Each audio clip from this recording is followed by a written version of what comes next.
2021학년도 전문대학 수시 모집 인원은 약 20만 명이나 되는데요. 그에 비해 정보는 많지 않죠.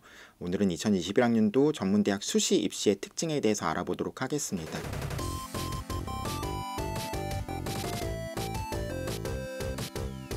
안녕하세요. 진학사 홍성수입니다.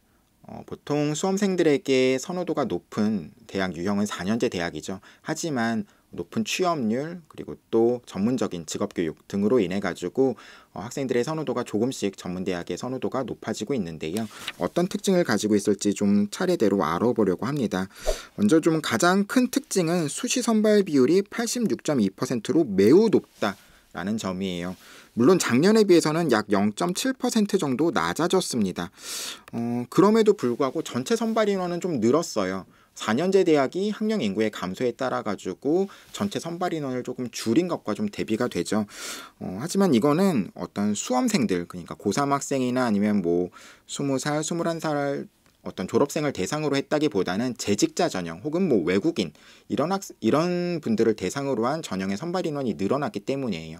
학령 인구가 줄어들음에 따라 가지고 전문대학은 어떻게 하면 좀 지원자 풀을 넓힐 수 있을까, 이런 고민 같은 것들을 많이 하고 있죠. 뭐 어쨌든 수시 선발 비율이 매우 높다라는 특징을 가지고 있는데요.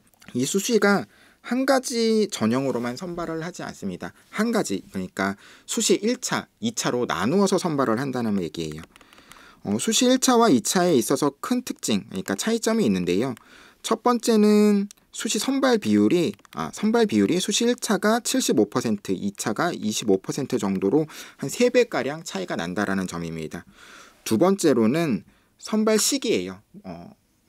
수시 원서 접수를 하는 시기. 수시 1차 같은 경우에는 4년제와 유사한 9월에서 10월 사이에 원서 접수를 하고요. 2차 같은 경우에는 11월에서 12월 사이, 그러니까 학생들이 수능 성적을 확인하고 지원을 할 수 있는 어떤 차이를 가지게 됩니다.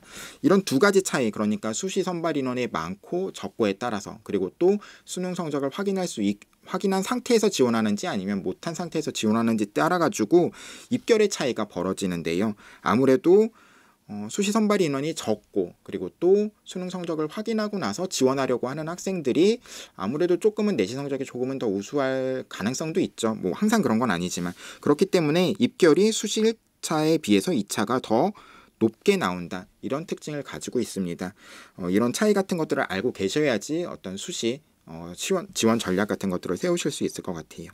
그리고 세 번째로는 특별 전형의 선발 인원이 많다라는 점인데요. 특별 전형이라고 이름이 붙어져 있으니까 선발 인원이 많은데 나는 그 전형으로 지원을 못하나, 이렇게 생각을 하실 수도 있어요. 하지만 이런 특별 전형이라는 거는 뭐 인문계고 출신자 혹은 뭐 특성화고 출신자, 이런 식으로 지원 자격에 제한을 걸고 있는 경우에 특별 전형이라고 이름을 붙입니다.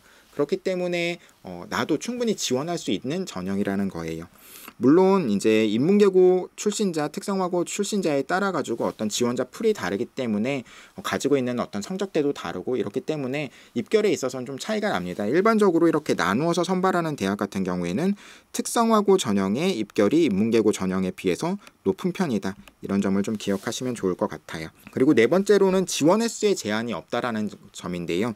4년제 대학의 수시 선발과 가장 좀 크게 차이가 나는 점이죠. 4년제 대학 같은 경우에는 6번의 지원 횟수에 제한이 있죠. 하지만 전문대학 같은 경우에는 지원 횟수에 제한이 없다. 이것은 경쟁률이 굉장히 좀 높아질 수도 있다라는 점으로 드러납니다. 실용음악과 같은 경우에는 뭐 100대 1, 200대 1 이렇게까지 높아지는 경우도 많고요.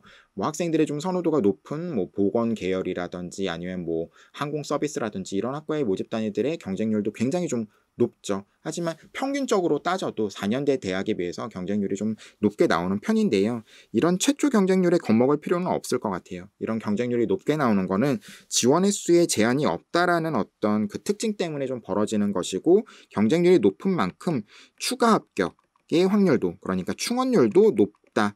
그렇기 때문에 최초 경쟁률에 너무 겁먹고 지원을 꺼릴 필요는 없다라고 생각을 하시면 좋을 것 같습니다. 다섯 번째 특징은 수시 합격 후 정시 지원이 금지된다. 뭐 이거는 수험생이라면 누구나 다 알고 있을 만한 사항이에요. 하지만 조금 헷갈리는 부분은 2년제 대학, 전문대학에 합격하고도 4년제 대학 정시에 지원할 수 없을지, 이런 부분을 좀 헷갈려 하시는 분들이 있는데, 2년제 대학, 전문대학에 수시 합격을 한 이후에도 4년제 대학 정시에는 지원이 불가능합니다. 학생들이 전문대학만 이렇게 목표를 하고 공부를 하는 친구들은 그렇게 많지 않죠. 4년제 대학과 전문대학 사이에서 이렇게 갈팡질팡하는 경우들이 많이 있을 텐데 두 가지 대학을 동시에 고려하고 있는 친구들이라고 하면은 반드시 좀 기억하고 있어야 할 사항일 것 같습니다. 여섯 번째는 학년별 내신 반영 방법이 다양하다라는 점이에요. 대학별로 어떤 대학은 1학년 1학기부터 3학년 1학기까지의 5개 학기를 전부 다 반영해서 성적을 산출하는 학교도 있고요. 어떤 대학은 그 중에서 5개 학기 중에서 좀 성적이 우수한 2개 학기 혹은 3개 학기만 뽑아가지고 성적을 산출하는 대학도 있습니다.